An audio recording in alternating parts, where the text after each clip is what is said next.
Hi friends, AKSHAAS cooking tune பண்ணதுக்கு நன்றி. இன்னைக்கு நாம பார்க்க போறது ரொம்ப ஹெல்தியான ரெசிபி. கருப்பு உளுந்துல கார பணியாரம் எப்படி செய்யறதுன்னு இன்னைக்கு பார்க்க போறோம். இது பணியாரம் அப்படிங்கிறதுனால எண்ணெயும் ரொம்ப கம்மியா செலவாகும். அதனால உடம்புக்கும் ரொம்ப நல்லது. கருப்பு உளுந்துல கால்சியம், பாஸ்பரஸ், பொட்டாசியம், அயன் இதெல்லாம் ரொம்ப அதிகமா இருக்கு. இது செய்கிறதுக்கும் ரொம்ப ஈஸியாக இருக்கும். சீக்கிரமாக செஞ்சிடலாம். ரெசிபிக்கு போகிறதுக்கு முன்னாடி இந்த வீடியோ உங்களுக்கு பிடிச்சிருந்தா லைக் பண்ணுங்கள், ஷேர் பண்ணுங்கள், மறக்காமல் நம்ம சேனலை சப்ஸ்கிரைப் பண்ணுங்கள். அப்படியே பக்கத்தில் இருக்கிற பெல் பட்டனையும் கிளிக் பண்ணிவிடுங்க. இப்போ வாங்க கருப்பு உளுந்து பணியாரம் எப்படி செய்கிறதுன்னு பார்க்கலாம்.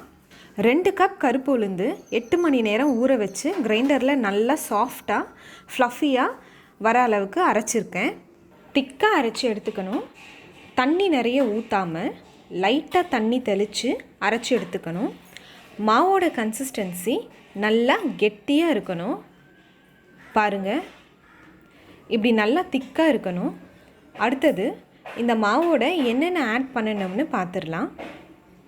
2 கப் வெங்காயம் போட்டிருக்கேன்.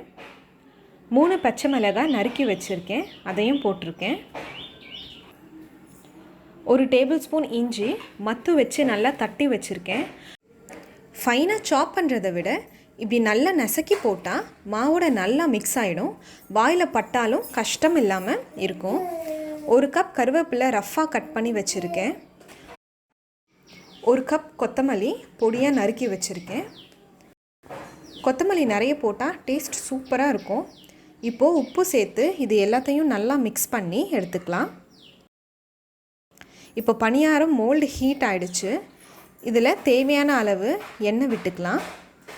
எண்ணெய் காஞ்சதும் நம்ம மிக்ஸ் பண்ணி வச்சுருக்க மாவு விட்டுடலாம்.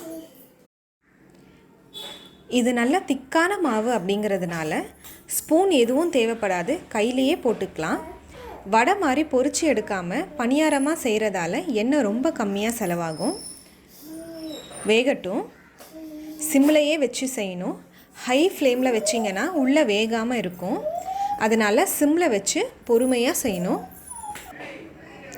இப்போ திருப்பி போடலாம். எல்லாத்தையும் திருப்பி போட்டுட்டு லேசாக எண்ணெய் விட்டுடலாம். அடுத்த சைடும் வெந்துருச்சு. இப்போ ரெடி ஆகிடுச்சு நம்மளோட கருப்பு உளுந்து பணியாரம்.